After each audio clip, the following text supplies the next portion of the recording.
Amém. Muito obrigado. Muito bem.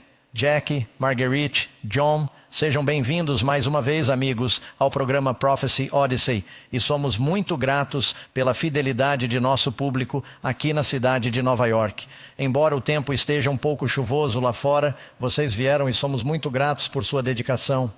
Quero agradecer novamente aos nossos amigos que estão assistindo em todo o mundo, nossos amigos da 3ABN, Hope International, a Good News Network. E com sua permissão vamos fazer uma saudação especial. O pastor Ross e eu e nosso pastor Carlos, nossa igreja local, Granite Bay Hilltop Church. Que Deus os abençoe. Sabemos que estão se reunindo e estão assistindo. É claro que eles vão assistir em algumas horas porque é mais cedo lá, mas ainda estamos cumprimentando-os agora com antecedência porque estamos vivendo no futuro, porque este é um seminário de profecia. Amém? Muito bem. Então, esta noite temos um grande estudo de profecia. Esta noite, eu disse, será hoje à noite em algum lugar, algum dia. Esta manhã temos um estudo de profecia muito importante que tratará de uma mulher, uma criança e um dragão. E você não vai querer perder o que vem a seguir, porque vamos abordar algumas profecias bíblicas de força industrial nesta semana. Hoje à noite, por exemplo, falaremos sobre os espíritos do Armagedon. E depois falaremos sobre o anticristo, sobre o dia do julgamento, sobre a besta, o selo de Deus e as mensagens de revelação. E acho que vocês serão verdadeiramente abençoados. E para o nosso público de Nova York também, vocês devem ter ouvido.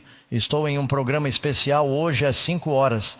Temos muitas pessoas que vieram de todo o país e que estariam aqui. E por isso vou compartilhar meu testemunho. Acho que eles também vão colocá-lo na FTV. Vou compartilhar meu testemunho das 5 às 6 horas aqui. E depois teremos um show, um pequeno intervalo e um breve show depois disso. Portanto, temos um dia inteiro no Senhor planejado com vocês. Amém. Muito bem, vamos entrar em nosso estudo. Número 8. Trata do assunto de uma mulher, uma criança e um dragão. E eu só quero mencionar, porque há pessoas que assistem a cada estudo pela primeira vez e talvez não saibam que as apresentações que estou compartilhando com vocês têm um formato de pergunta-resposta, estão repletas de escrituras, você pode consultá-las por si mesmo e você terminará com 15 lições e um programa bônus. No final desta série, forneceremos uma bela pasta. Os que estão aqui, estamos dando a vocês como um presente. As pessoas que estão assistindo, basta acessar profeciodice.com e fazer o download das lições e como vocês já ouviram, elas estarão em vários idiomas diferentes. Portanto, aproveitem ao máximo. Tenho minha lição aqui na tela, o que facilita a leitura rápida com vocês. O estudo de hoje é baseado no capítulo 12 de Apocalipse. Se tiverem suas Bíblias, talvez queiram passar o dedo por lá agora mesmo, ou no dispositivo bíblico que estiverem segurando. Começando com um fato realmente surpreendente. Em 1954, uma menina de 4 anos foi raptada de sua casa em Colômbia, nas montanhas. E com a ideia de sequestrá-la e pedir um resgate, não sabemos exatamente o que deu errado, mas algo deu errado e eles não queriam matar a criança. Então a levaram por uma estrada de madeira na selva e a deixaram ir. Ela tinha 4 anos de idade. E é claro, ela chorou e lamentou por um tempo e não lutou tanto contra a sede porque chovia com frequência, havia água lá e o clima era um pouco ameno. Por isso ela não congelou. Mas ela vagava e procurava comida e por fim um grupo de macacos prego ficou intrigado com ela e começou a lhe dar comida. Ela viveu na selva por 5 anos. É uma história incrível, muitas vezes atormentada por insetos. Por fim, ela acabou tirando suas roupas.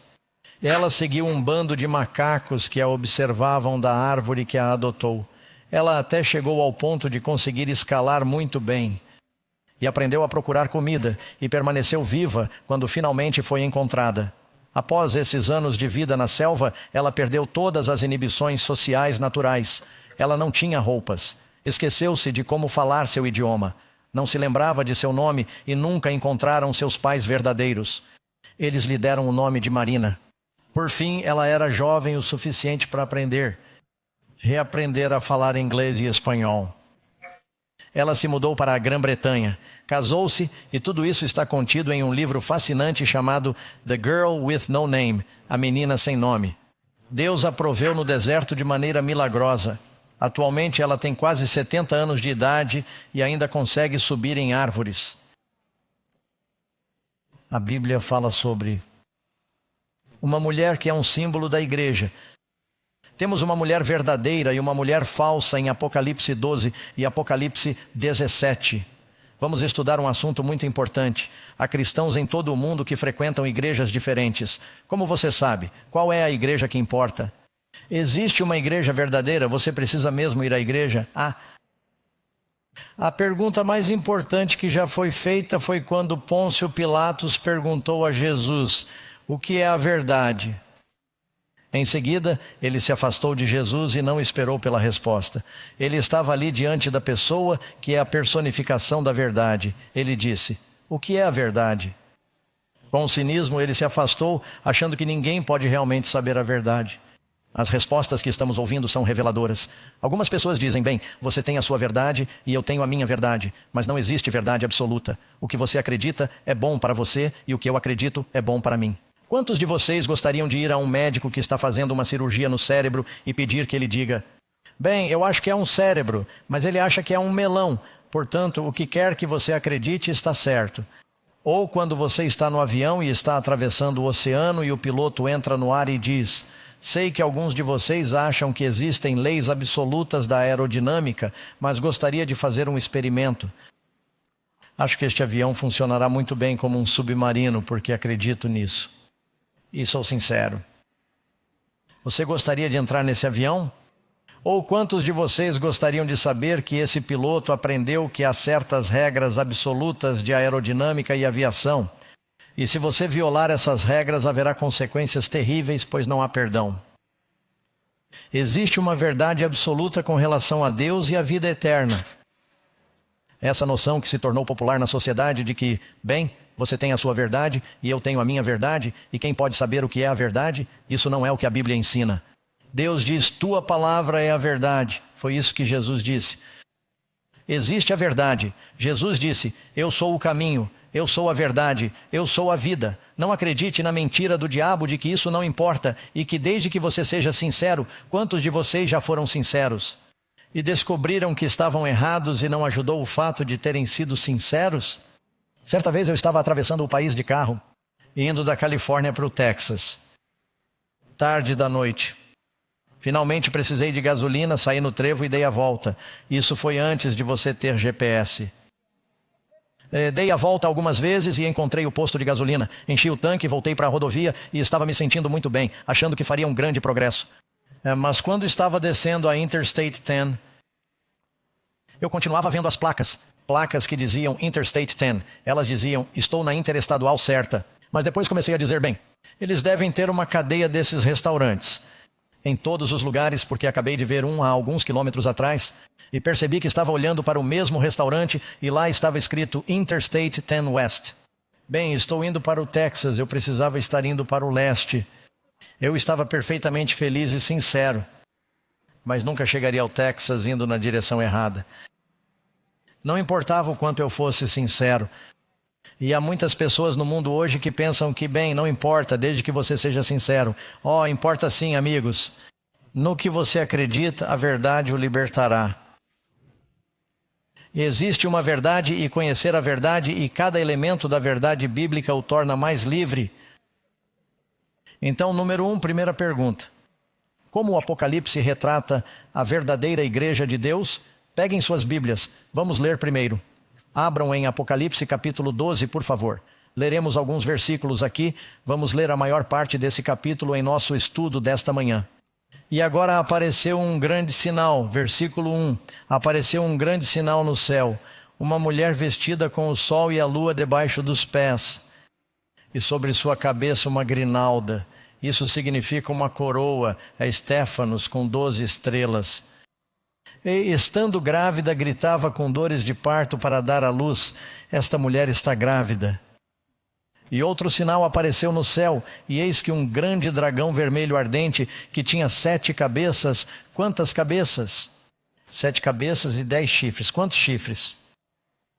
E 7 coroas em sua cabeça. E a sua cauda arrastava a terça parte das estrelas do céu e lançou-as sobre a terra. E o dragão se pôs diante da mulher que estava para dar à luz, a fim de devorar o seu filho logo que nascesse. E ela deu à luz um filho varão que havia de reger todas as nações com vara de ferro. E seu filho foi arrebatado para junto de Deus em seu trono. E a mulher fugiu para o deserto, onde Deus preparou um lugar para que ela fosse alimentada durante os 1260 dias em que foi alimentada no deserto. Agora vamos falar sobre isso e voltaremos à Bíblia em um instante. Então, a resposta, Apocalipse capítulo 12, o que diz sobre essa mulher? Diz o quê? Uma mulher vestida com o sol e a lua sob seus pés, e sobre sua cabeça uma grinalda de 12 estrelas, estando grávida de quê? Grávida, ela gritou em trabalho de parto. Ela está passando por dores de parto e dores para dar à luz. E ela deu à luz um filho homem que governará todas as nações com uma vara de ferro. Quem você acha que é? Esse filho varão é Jesus Cristo, ele é levado ao trono de Deus. Sabemos que Jesus ascendeu ao céu. Quem é a mulher? O que uma mulher representa? E na Bíblia, quando se fala sobre essa mulher, ela pode aparecer aqui antes de terminar. Mas a mulher representa a noiva de Deus, a igreja de Deus, amém? Aqui estamos nós. Estou com o vestido da mulher, tenho de voltar para trás. E essa mulher que está grávida, é um símbolo de uma igreja. O que ela está vestindo? Ela está vestida com o quê? O sol. Essa é a luz da verdade de Deus que você encontra no Novo Testamento. Em pé sobre a lua dá luz à noite. A lua tem luz própria ou a lua reflete a luz do sol que nascerá? É o Antigo Testamento refletindo a luz do Filho da Justiça que se levantaria com a cura em suas asas. A igreja do Novo Testamento está sobre o alicerce das promessas de Deus no Antigo Testamento. E acima de sua cabeça, acima da cabeça, há um símbolo de liderança. Você tem as 12 estrelas que representam as 12 tribos do Antigo Testamento. Temos os 12 apóstolos no Novo Testamento. Temos até mesmo os 12 príncipes de Moisés liderando Israel, os 12 juízes de Israel no livro de Juízes. 12 é um símbolo de liderança. Essa é a igreja de Deus. Ele está vestido de sol, lua e estrelas. Quem fez o sol? Quem fez a lua? Veja em Gênesis. Quem fez as estrelas? Essa é a luz de Deus. A Bíblia diz à noiva: vocês são a luz do mundo. Assim resplandeça a vossa luz diante dos homens, para que vejam as vossas boas obras e glorifiquem a vosso Pai que está nos céus. Portanto, essa mulher representa a verdadeira igreja. Está bem? Isso diz. E como sabemos disso? Você leu em Jeremias 6, 2. A igreja de Deus é simbolizada por uma mulher. Comparei a filha de Sião a uma mulher amável e delicada. O sol representa a luz de Jesus. Salmo 84, Malaquias 4, 2, dando a vocês esses versículos. A lua representa as promessas na história do Antigo Testamento, sobre as quais a igreja foi edificada. Tudo isso estará em sua lição. As estrelas acima de sua cabeça simbolizam a liderança da igreja. E você leu sobre as estrelas, como diz o capítulo 1 de Apocalipse, que eram os ministros da igreja, era a liderança. Aquele que deve governar todas as nações com uma vara de ferro, esse menino homem é Jesus. Amém. E o dragão quer devorar o menino homem assim que ele nascer. Agora você vê essa mulher, mas ela está justaposta a uma mulher diferente da que você encontra em Apocalipse 17. Certo, voltemos às nossas Bíblias. Vá para Apocalipse capítulo 17 em sua Bíblia. Vamos começar no versículo 3. E você verá que essas duas mulheres são na verdade opostas. E essa mulher também existe no mundo de hoje. Apocalipse 17, comece no versículo 3. E ele, o anjo, levou-me em espírito a um deserto e vi uma mulher assentada sobre uma besta de cor escarlate que estava cheia de nomes de blasfêmia e tinha quantas cabeças? 7 cabeças e quantos chifres? Quando foi a última vez que você viu uma besta com 7 cabeças e 10 chifres? Elas não são tão comuns, não é mesmo? Quantos concordariam que essa é a mesma besta? A propósito, ela também aparece em Apocalipse 13. Essa besta que está tentando destruir a mulher em Apocalipse 12 está em cooperação com a mulher em Apocalipse 17. O que é uma mulher? Igreja. Portanto, temos uma mulher vestida com a luz de Deus. Mas essa mulher, e diz que ela está vestida, este é o versículo 4, de púrpura, escarlate, adornada com ouro, pedras preciosas, pérolas, todas as coisas que você encontraria na terra que podem ser feitas pelo homem. tendo na mão um cálice de ouro cheio de abominações e da imundícia da sua prostituição. E se você tiver alguma dúvida sobre essa mulher, ela tem em sua testa, as pessoas têm coisas em suas testas no Apocalipse, ela tem esse. Selo, mistério, tagarelice na grande, a mãe das meretrizes. Ela tem filhas que saíram dela, e das abominações da terra, e a mulher está embriagada com o sangue dos santos. Essa é a mulher errada. Você tem essas duas mulheres. Então, uma mulher representa o quê? Podemos usar a Bíblia e a profecia bíblica para tentar descobrir se Deus tem um povo no mundo de hoje? A Bíblia é bem clara, há a verdadeira mulher de luz e há uma falsificação. Uma está cavalgando com a besta, a outra está sendo perseguida pela besta. Não importa em que igreja você esteja. Você não quer estar com aquela mulher na Babilônia, porque ao ler Apocalipse, capítulo 18, 19, ele diz que a Babilônia será destruída. E isso remete à Torre de Babel, a adoração feita pelo homem que foi confundida e amaldiçoada por Deus. Em Gênesis, capítulo 11, essas são as chaves para entender essas coisas. Diz que uma mulher estava vestida de púrpura e escarlate, adornada com ouro, pedras preciosas e pérolas.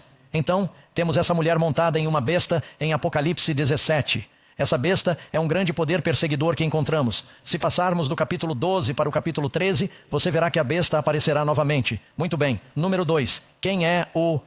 É o grande dragão vermelho? E o que ele tenta fazer? Agora vamos voltar ao capítulo 12. Esse grande dragão foi expulso, chamado de serpente da antiguidade. Chamada de quê? O demônio e Satanás. E isso significa que o diabo está manipulando esse poder, essa besta. Agora, quando você lê Isaías 14, ele descreve o diabo, mas usa o rei de Tiro. Se olharmos para Ezequiel 28, ele fala sobre o diabo, mas ele está trabalhando por meio do rei da Babilônia. Quando você lê Apocalipse 12, fala sobre o diabo, mas ele está operando por meio do reino da Roma pagã. Diz que o dragão tenta devorar o filho homem assim que ele nasce. Um dragão estava diante da mulher, que está pronta para dar à luz, para devorar seu filho assim que ele nascer. Portanto, esse dragão é um inimigo de Cristo, quer destruir Cristo. Você sabe, há várias vezes na história da Bíblia, quando o diabo tentou impedir a vinda, o Salvador de vir. Ora, o diabo sabia que o Messias viria, ele sabia que a encarnação aconteceria, ele não sabia exatamente quando. Quando os filhos de Israel estavam no Egito, ele pensou que agora seria o momento em que Deus enviaria o Salvador. Então, o que ele fez? O dragão tentou destruir todos os bebês do sexo masculino. Lembra-se de que o faraó estava dizendo para jogarem todos os meninos aos crocodilos no rio Nilo? Mas Moisés foi poupado, é poupado, ele se torna um salvador. Sabe, na época de Atalia, se você conhece a Bíblia, em 2 Reis, ela fala sobre uma rainha perversa. Ela é filha de Jezabel, outra rainha perversa. A propósito, no tempo de Jezabel e Atalia, há um período de 3 anos e meio, 1260 dias, exatamente como em Apocalipse. E seu filho Acasias é morto em batalha por Jeú. Ela não quer que um dos filhos de Davi governe. Atalia é pagã. Sua mãe, Jezabel, é pagã. Ela quer ser rainha. Bem, entre os judeus, eles tinham reis. Eles não tinham rainhas. Os homens governavam. Mas ela quer ser rainha. Então ela mata todos os bebês de Davi, os descendentes de Davi. Ela mata todos os seus netos. Caramba, que sangue frio. Mas um deles escapa. Seu nome é Joás. E ele acaba ficando no templo de Deus. Ele sai do templo de Deus quando tem 7 anos de idade. Tocam as trombetas. Eles o coroam rei. Ela é destruída. Algo semelhante a quando Jesus, nosso Salvador, o Filho de Davi, Cristo, virá do templo celestial. As trombetas serão tocadas. O povo se alegrará com a destruição da Babilônia. O que você vê acontecendo na Bíblia vai se repetir no futuro. É disso que o Apocalipse está falando. Portanto, o diabo sobe o comando de Herodes, usando o poder romano. Quantos se lembram de quando Herodes enviou seus soldados a Belém? Eles disseram: há um bebê, ele é o novo rei dos judeus. Você sabe qual era o título oficial de Herodes? Os romanos lhe deram o título de rei dos judeus. Então, quando os sábios chegaram a Jerusalém, perguntaram: onde está aquele que nasceu rei dos judeus? E Herodes perguntou: o que vocês disseram? Eles disseram: sim, sim. Eu gostaria de saber quando vocês o encontrarem. Diga-me quando o encontrar. Eu também gostaria de adorá-lo. Ele queria matá-lo. O demônio estava trabalhando. O dragão, por meio da Roma pagã. Mais tarde você verá que o diabo começou a agir por meio do povo da igreja de Roma durante a Idade das Trevas. Número 3. O que acontece depois que Satanás não consegue destruir Jesus? O diabo tentou destruir Jesus na cruz. Ele tentou mantê-lo na tumba. O diabo poderia mantê-lo na tumba. Cristo ascendeu ao céu. Agora o diabo não pode mais ferir Jesus, pode? Ele está fora de seu alcance. Então o que o diabo faz agora? Diz que seu filho foi arrebatado para Deus e seu trono. Enquanto os discípulos observam em Atos capítulo 1, Jesus ascendeu e foi arrebatado em uma nuvem de anjos. E a Bíblia diz que assim como ele partiu, ele virá. Amém. Ele virá nas nuvens com todos os anjos do céu. Mas enquanto isso, o diabo agora descarrega sua fúria. O diabo quer ferir Jesus, ferindo o que Jesus ama. Se você quer ferir alguém, você não apenas tortura a pessoa, mas tortura o filho dela na frente dele. Lembro-me de uma vez, quando um de nossos meninos tinha 18 meses de idade, ele teve meningite espinhal. Eles não sabiam. Então tiveram de fazer um exame chamado punção lombar. Mas como tínhamos ido ao médico fora do horário de expediente, havia um estagiário que estava em treinamento. Eles chamam isso de praticar medicina. E vimos a equipe do hospital segurar nosso lindo bebê de 18 meses. E ele tentava empurrar a agulha em sua coluna e encontrar o ponto certo para drenar o fluido espinhal. E o nosso garotinho não podia ser anestesiado naquele momento. E nosso filho estava olhando para cima com os olhos cheios de lágrimas. Ele dizia: papai, papai, papai, por que você está deixando que eles me machuquem? E isso partiu meu coração. Eu teria trocado de lugar com ele daquele jeito. O diabo sabe que Jesus nos ama. Ele quer ferir Jesus ao ferir seu povo.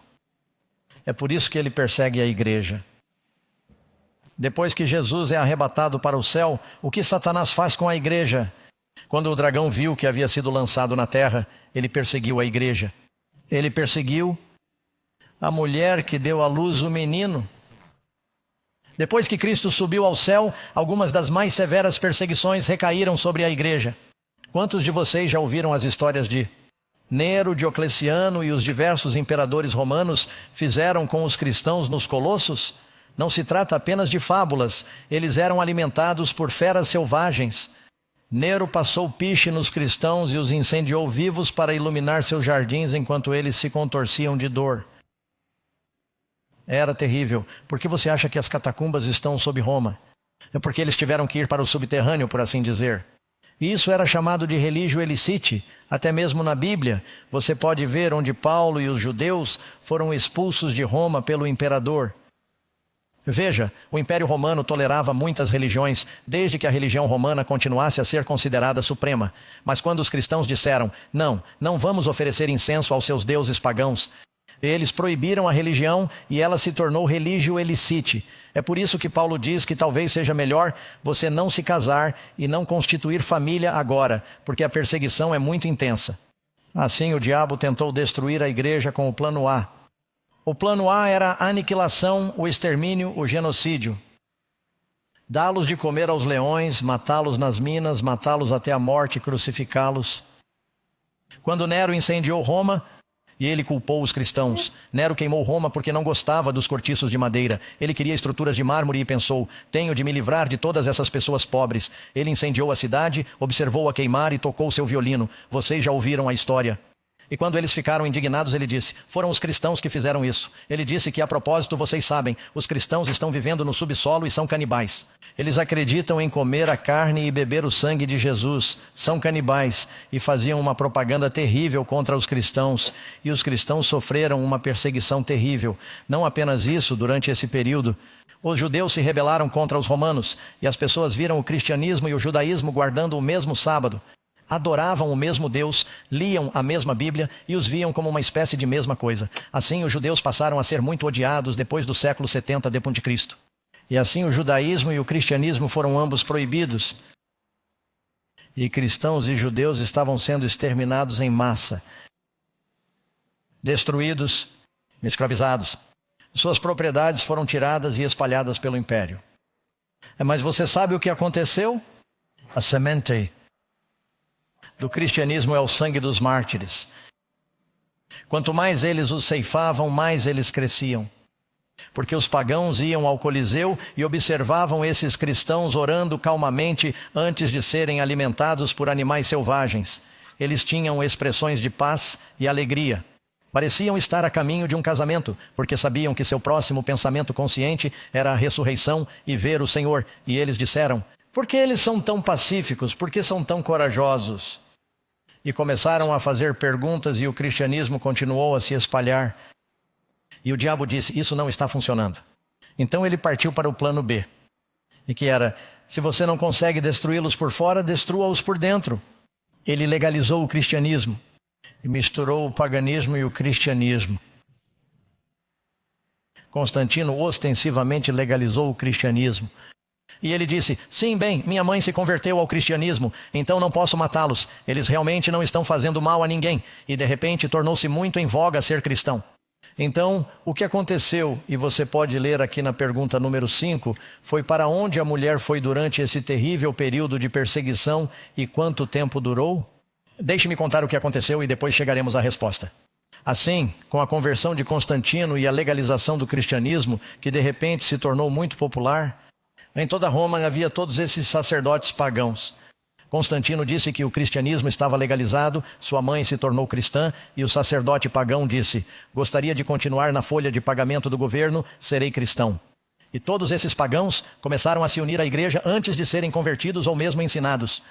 Na verdade, quando Constantino estava lutando na batalha de Maximiliano e chegou ao rio Tibre, ele afirmou ter tido uma visão em que deveria conquistar sob o sinal da cruz, e eles começaram a pintar cruzes vermelhas em seus escudos. E ele ordenou que seu exército, para dar sorte, marchasse pelo rio Tibre. E ele disse: vou batizar todos vocês, marchem pelo rio. Bem, eles não tinham sido ensinados. Então todos esses pagãos secos atravessaram o rio e voltaram pagãos molhados, mas lhes disseram que agora eram cristãos. Eles não têm ideia do que isso significa. E eles têm todos esses ídolos por toda Roma. Eles tinham mais ídolos do que telhas nos telhados de Roma. E perguntaram: bem, o que faremos com nossos ídolos? E disseram: bem, vamos mudar seus nomes, dar-lhes nomes cristãos. E Diana nós a chamaremos de Maria. E Júpiter, Apolo, Mercúrio, Pedro, Tiago e João. E de repente a idolatria invadiu a igreja. E os sacerdotes, em vez de serem como as pessoas, sabe, Jesus não se vestia com roupas especiais, ele se vestia como um carpinteiro. Mas agora eles começaram a se vestir, os sacerdotes eram uma classe alta. E eles disseram: é melhor não darmos as Bíblias para o povo. Se dermos as Bíblias ao povo, eles descobrirão que a salvação é um presente e nós a estamos vendendo. E se elas quiserem perdão, terão de pagar indulgências para a igreja. E de repente os sacerdotes se tornaram uma classe especial. E eles estavam vivendo em palácios. E as pessoas estavam sendo esmagadas. E a religião se tornou uma instituição governamental. Foi assim que a capital do cristianismo mudou de Jerusalém para Roma. Você ainda está comigo? Isso é história, amigos. Qualquer um pode dar uma olhada nisso. E de repente houve um tremendo compromisso. E ainda havia muitos cristãos sinceros em Roma. E eles estavam lutando contra esse compromisso. Mas de repente houve uma mistura entre o cristianismo e o paganismo. Começaram a dizer que o inferno arde para sempre, porque tiraram isso da mitologia grega com Plutão. E começaram a dizer que era preciso pagar por seus pecados, que a salvação era pelas obras. Tudo começou a mudar. Os verdadeiros cristãos começaram a ser perseguidos. Na época de Justiniano, por volta de 5.388 d.C., Justiniano, o imperador romano, disse: estou mudando a capital para Constantinopla. Vou dar o bispo de Roma, agora será o chefe da igreja, nós o chamaremos de Papa Supremo, o Pai, o Papa. Isso aconteceu anos depois de Jesus. Jesus nunca disse que Pedro era o líder da igreja. Jesus é o líder da igreja. De fato, logo depois de Jesus dizer Pedro, por causa de sua declaração de que eu sou o Messias. Sobre essa rocha de sua declaração, vou construir minha igreja. As portas do inferno não prevalecerão contra ela. Eu vou para Jerusalém e vou morrer. E Pedro disse, não, não, Senhor, não faça isso. Jesus se voltou para Pedro e disse, afaste-se de mim, Satanás. Na mesma passagem em que as pessoas dizem que ele é o primeiro Papa, Jesus o chama de Satanás. Totalmente incompreendido. Assim, os cristãos tiveram que fugir para o deserto. Observe. A mulher, agora ainda estamos em Apocalipse 12, está me acompanhando? E a mulher fugiu para o deserto, onde tinha um lugar preparado por Deus para que a alimentassem durante 1260 dias. Houve um período de grande perseguição porque a igreja em Roma se tornou uma instituição governamental que não apenas governava Roma, mas também começou a governar todos os impérios sob o Império Romano. E com a conversão de Clovis, o rei dos francos, surgiu o Sacro Império Romano. E quantos de vocês já jogaram xadrez? Vocês têm o rei e a rainha. E quem está à direita do rei e da rainha? O bispo. Observem as igrejas em toda a Europa durante aquele período da história. E vocês tinham o rei e a rainha. E depois tinham a igreja. E eles tinham que resolver tudo com a igreja. E se o rei e a rainha não esclarecessem com a igreja, então toda a nação poderia ser excomungada. E a razão pela qual existe a igreja da Inglaterra é que Henrique continuava matando suas esposas porque elas não podiam ter filhos. E a igreja disse, olha, já chega, você matou 5 ou 6 esposas, sabe como é? Ah, não podemos aprovar seu divórcio. Ele disse, bem, então vou fundar minha própria igreja. E a igreja da Inglaterra se separou, porque toda a nação foi excomungada naquela época. Assim, a igreja tinha um poder tremendo sobre a Europa durante esse período. Os verdadeiros cristãos que liam a Bíblia por si mesmos tiveram de fugir para as montanhas. Eles foram para os Alpes italianos e suíços e mantiveram a pureza da fé. Eles copiavam as escrituras à mão e mandavam seus comerciantes e filhos para a cidade para dar pequenos trechos das escrituras às pessoas, para divulgar a fé e mantê-la viva. Mas a igreja vestida de pano de saco é o que diz o Apocalipse. Você sabe o que é pano de saco? Quando eu era criança tínhamos sacos de batata, você não os tem mais, agora são de plástico. Quantos se lembram dos sacos de serapilheira? É um tipo de tecido, mas é um tecido barato e a luz ainda pode passar por ele, mas fica obscurecida. E a igreja, a luz da igreja foi obscurecida durante esse período. Ela teve que se esconder. Você sabe quanto tempo isso durou? Desde o ano do Papa, quando o Papa se tornou o governante supremo, ele recebeu um exército e o cristianismo foi imposto. Por um exército. Jesus nunca nos disse para forçar as pessoas a serem cristãs. Até que Napoleão apareceu no ano do Papa, no ano do Papa, no ano do Papa, no ano do Papa e foi preso. Eles perderam seu poder universal e ele morreu em cativeiro.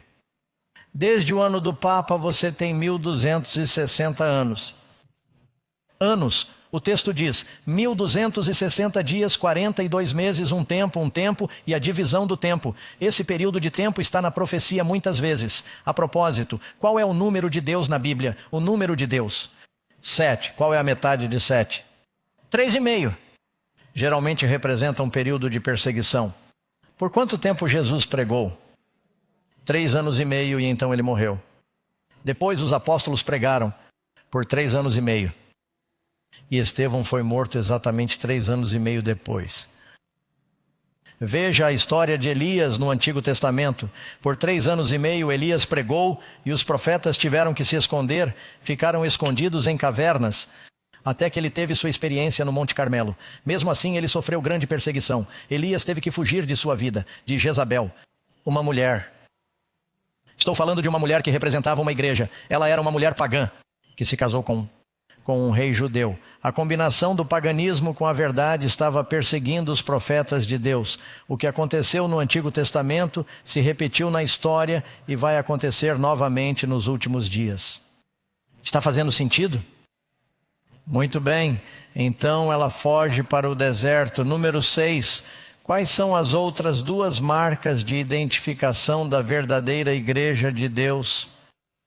Você vai até o final do capítulo 12. Diz, E o dragão enfureceu-se contra a mulher e foi fazer guerra aos demais. Isso significa o remanescente de sua descendência que faz o quê? Guardam os mandamentos de Deus e têm o testemunho de Jesus. Se você ler o capítulo 8 de Isaías, ele diz: amarrem o testemunho, selem a lei entre os meus discípulos, a lei e o testemunho. Leia em Apocalipse 19, versículo 10. João está falando com um anjo, ele se prostra para adorar o anjo. O anjo diz: não me adore, não adore ninguém além de Deus. Não devemos orar a anjos, não devemos orar a estátuas. Diga amém. Ele diz: orem a Deus. Não se deve orar nem mesmo aos anjos. E o anjo disse: temei a Deus, eu sou um de seus servos que guardam o testemunho de Deus. O testemunho de Deus, pois o testemunho de Deus é o espírito de profecia. A lei e o testemunho, a lei e os profetas. Duas características. Leia em Isaías capítulo 8, versículo 20, de acordo com a lei e o testemunho. É a palavra de Deus. Se eles não falarem de acordo com essa palavra, não haverá luz neles. A palavra de Deus é dupla em sua natureza. 10 mandamentos, 2 tábuas de pedra. Você tem a Bíblia, o Novo e o Velho Testamento. Essas são as duas testemunhas em Apocalipse 11. Falaremos sobre isso em outra ocasião. Simbolizadas por Moisés e Elias, a lei e os profetas. E o povo de Deus terá a palavra de Deus. Agora você pode dizer: bem, sim, toda a igreja guarda os mandamentos, algumas delas. Não sei, amigos, Deus está procurando pessoas que acreditem em todos os 10. Deus não os chama de 10 sugestões. Elas não são chamadas de 10 boas ideias. Não são as 10 recomendações de Deus. São os 10 mandamentos de Deus. Amém. Todo mundo na cadeia guarda alguns deles durante algum tempo. Você os guarda quando está dormindo por algumas horas todas as noites. E mesmo assim você pode ter dúvidas. Deus está procurando pessoas que acreditam em todos os 10. Amém. Que guardem não apenas a letra, mas também o espírito da lei. Amém. Portanto, o dragão odeia especialmente esse grupo de pessoas. Número 7. Como Jesus disse que devemos demonstrar nosso amor por ele? Ele disse: o quê? Se você me ama, buzine. Ouvi falar de uma mulher que estava presa no trânsito e começou a tocar a buzina e sacudir o punho. Ela não sabia que o policial estava atrás dela. Ele saiu de seu carro e sacou sua arma e disse: saia do carro, mãos para cima. Contra o carro, ele a revistou. Verificou sua identidade. Ela perguntou: por que tudo isso? Ele disse: bem, eu vi a maneira como você estava gesticulando para o motorista à sua frente. E ouvi você buzinando e vi seu adesivo no para-choque. Buzine se você ama Jesus. Achei que você tinha roubado o carro. Precisamos estar vivendo isso também. Amém. A Bíblia diz: este é o amor de Deus, que guardemos os seus mandamentos. Não é tudo uma questão de amor, amigos? Amém. Número 8. Quais são as 3 mensagens angélicas que a Igreja de Deus do fim dos tempos estará pregando ao mundo? Resposta, e você leu sobre isso em Apocalipse 14, vá até sua Bíblia rapidamente. Em Apocalipse 14, você perceberá que algo único acontece aqui. Ela nos diz que Jesus vem em Apocalipse 14, versículo 14. Você pode ver aqui onde diz: então olhei, e eis uma nuvem branca, e sobre a nuvem estava sentado um homem semelhante ao Filho do Homem. Lembre-se de que ele havia sido arrebatado no capítulo 12. Agora ele está voltando. Em sua cabeça uma coroa de ouro, em sua mão uma foice afiada. Ele está vindo para colher a terra. É o grande dia do julgamento. Qual é a mensagem para o mundo antes da vinda de Jesus? Veja no capítulo 14, a partir do versículo 6, 3 mensagens de anjos. Vi outro anjo voando pelo meio do céu, tendo o evangelho eterno para pregar aos que habitam sobre a terra, a todas as nações. Será internacional. Toda nação, toda língua, tribo, povo, com uma voz alta. Será transmitido pelo rádio e pela televisão, pela internet. Temam a Deus e deem glória a Ele, pois a hora do seu julgamento chegou. Teremos uma lição sobre isso amanhã à noite. Adorem-no nesse dia, chamando-nos de volta ao Criador e à verdade do sábado. As fontes e a terra e o mar e as águas. E outro anjo o seguiu dizendo: caiu Babilônia, caiu aquela grande cidade, porque ela deu a beber a todas as nações o vinho da ira da sua prostituição. E um terceiro anjo o seguia, dizendo com grande voz: se alguém adorar a besta na sua imagem e receber o sinal na testa ou na mão, esse beberá o vinho da ira de Deus, que se há de derramar com toda a força no cálice da sua indignação. Você não quer receber a marca da besta? Teremos uma lição sobre isso, amigos. Vocês não querem cometer esse erro. Então vamos dar uma olhada rápida nessas 3 mensagens dos anjos. Número 1, temam a Deus. Você o verá na tela. Digam a resposta comigo. Temei a Deus, dai-lhe glória, porque é chegada a hora do seu juízo. Vocês percebem que esse é o fim dos tempos? Você sabe que parte do julgamento de Deus acontece antes mesmo de ele chegar? Como você sabe disso? Ele diz: eis que venho e o meu galardão está comigo para ser dado a cada um. Será que Deus sabe quem vai subir e quem não vai quando ele chegar? Algum julgamento acontece. O julgamento deve começar na casa de Deus. Se o julgamento começa em nós, qual será o fim daqueles que não obedecem ao Evangelho? Citando a Bíblia, o julgamento chegou, a mensagem do segundo anjo e o adoram e adorá-lo. Sei que às vezes ainda não está na tela. O que está dizendo? Adorem aquele que fez o céu, a terra e o mar. E isso significa adorá-lo da maneira certa, no dia certo, a verdadeira adoração a Deus. Há muita adoração falsa hoje em dia. Há algumas pessoas, abençoado seja o seu coração, que vão à igreja e são enganadas por esses pastores. Eles dizem: mande-me seu dinheiro e Deus vai lhe dar uma caminhonete nova. Certo? Basta dizer que eles se aproveitam das pessoas, fazem uma adoração falsa. Resposta. E o próximo. E diz que outro anjo seguiu dizendo: caiu, caiu a Babilônia, aquela grande cidade, porque ela deu a beber a todas as nações o vinho da ira da sua prostituição. Haverá um julgamento sobre as pessoas que estão na Babilônia, mas Deus quer salvar a Babilônia. Ele tem o seu povo na Babilônia. Por que isso é mencionado? Durante o tempo de Jeremias, o rei Nabucodonosor, rei da Babilônia, conquistou Jerusalém, levou os judeus para a Babilônia e eles ficaram lá por 70 anos. Como você se sentiria confortável por 70 anos? Estamos aqui por apenas 3 semanas na cidade de Nova York e Karen e eu nos sentimos muito confortáveis em nosso quarto de hotel. Talvez fiquemos por aqui.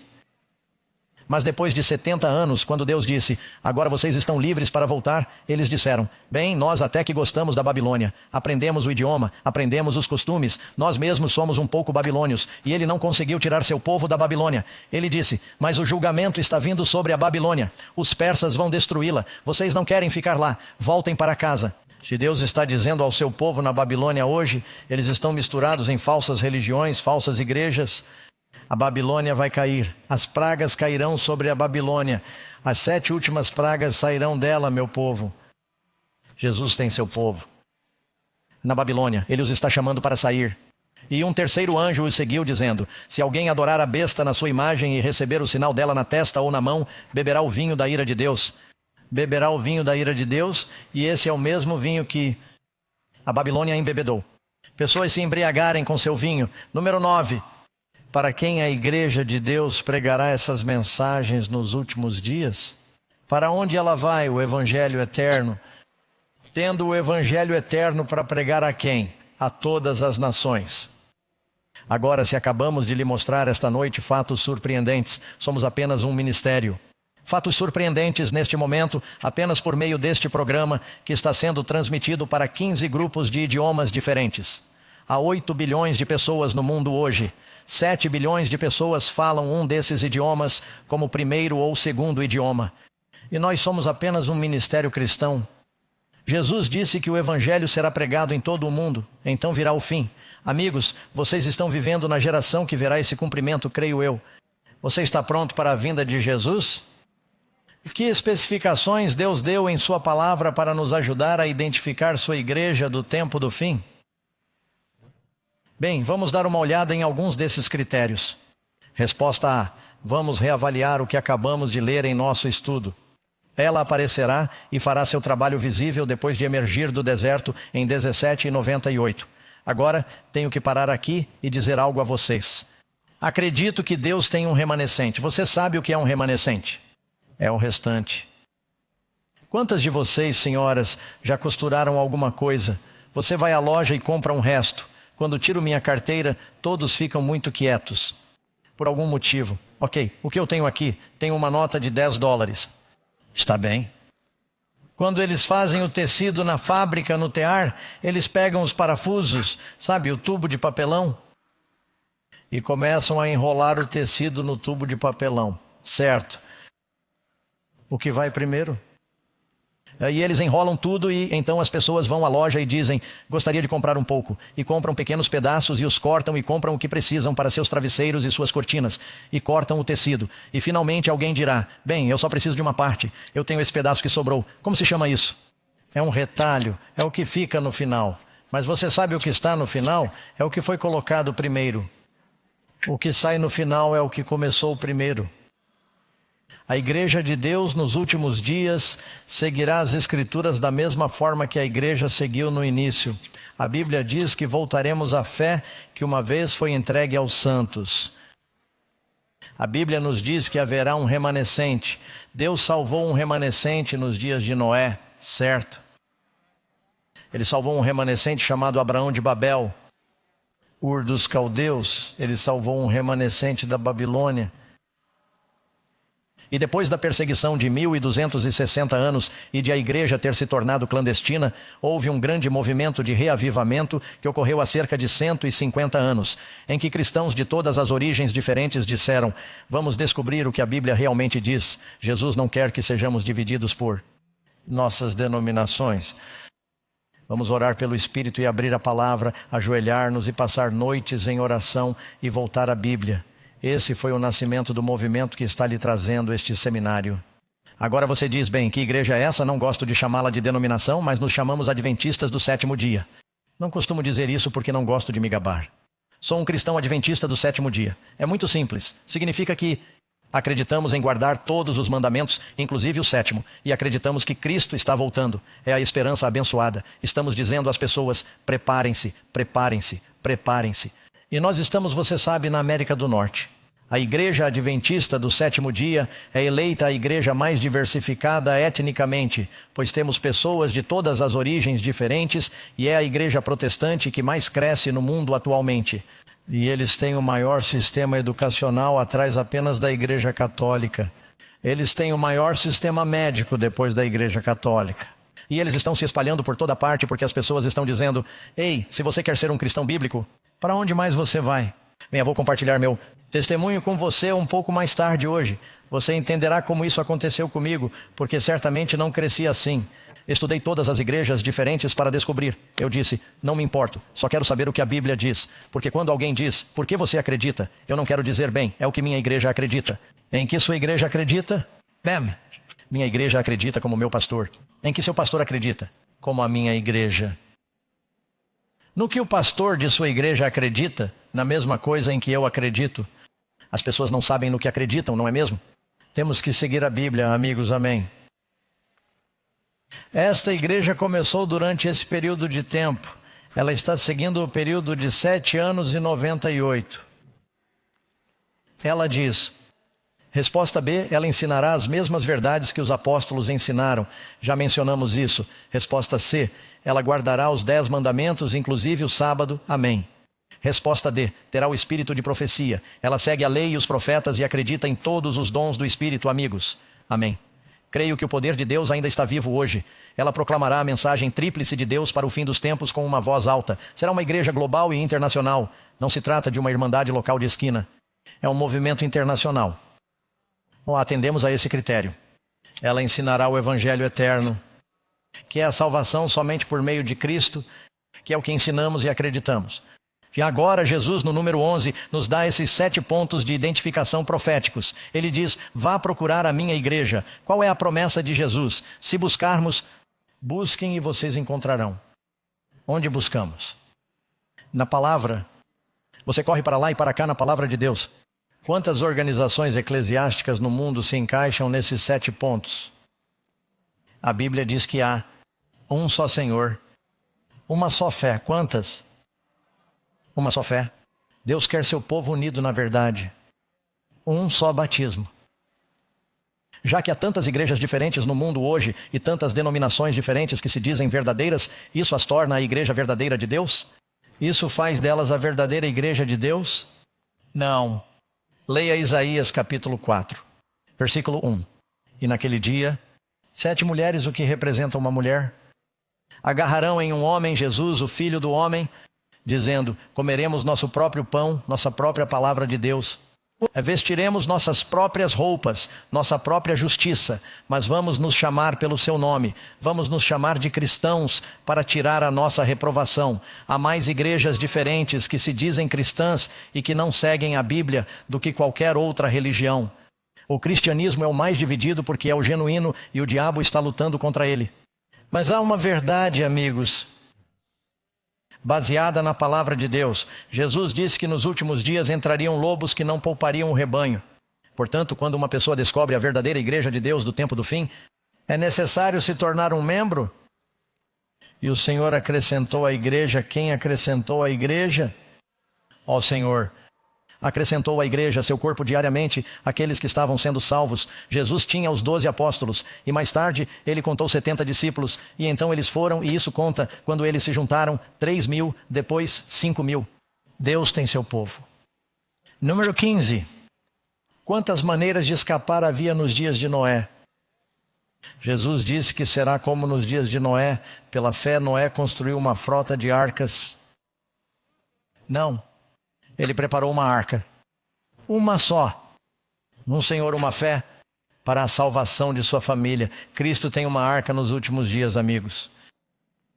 Há um barco, e Ele quer que você faça parte de seu povo. Como há muitos cristãos sinceros em outras igrejas, e há uma igreja remanescente, o que Deus vai fazer nos últimos dias? Ele diz: tenho outras ovelhas que não são deste aprisco. Veja, eu acredito que há cristãos sinceros em diferentes igrejas. Devo trazê-los também. O que Cristo diz que está fazendo nos últimos dias, devo trazê-las.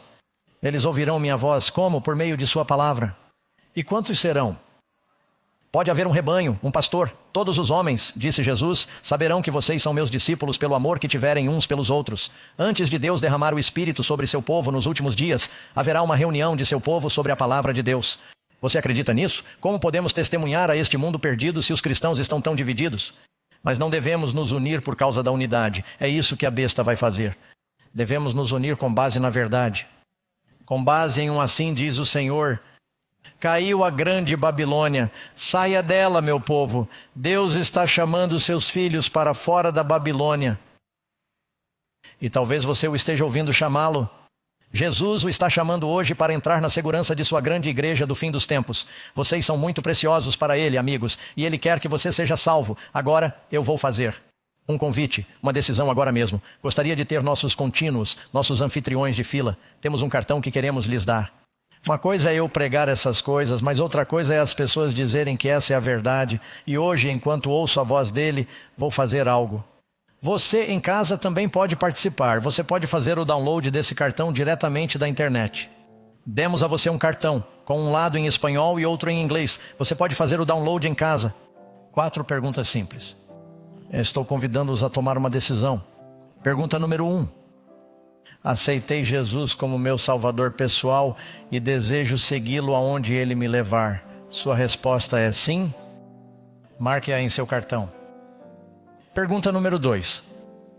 Vejo na Bíblia que Deus tem um povo remanescente nestes últimos dias. Está claro que Ele tem um povo? Deus não mudou. Marque sim, você acredita nisso.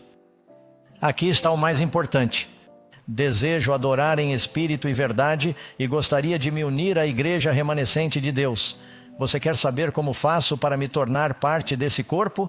Esse movimento que está varrendo o mundo todo.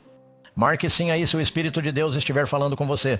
E a 4ª pergunta, se você tiver dúvidas sobre isso, que você ainda gostaria de entender melhor, então vá em frente e marque-a. Por favor, coloque suas informações de contato. Ninguém vai incomodá-lo. Mas queremos orar com vocês, amigos. Agora, quando sairmos do ar, estarei orando com o nosso público de Nova York. Aqueles de vocês que estão liderando seus grupos ao redor do mundo, esperamos que orem com seu grupo. Nesta reunião vai ficar cada vez melhor daqui para frente. Vocês não vão querer perder os programas que estão por vir. Hoje à noite falaremos sobre os espíritos do Armagedon.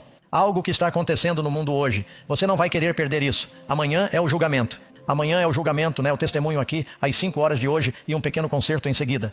Mas não queremos que vocês percam isso, amigos. Depois de preencherem seus cartões, por favor, passem-nos de volta para os corredores e poderão enviar seus cartões para nós que estamos assistindo online. Que Deus os abençoe. Nós os veremos hoje à noite.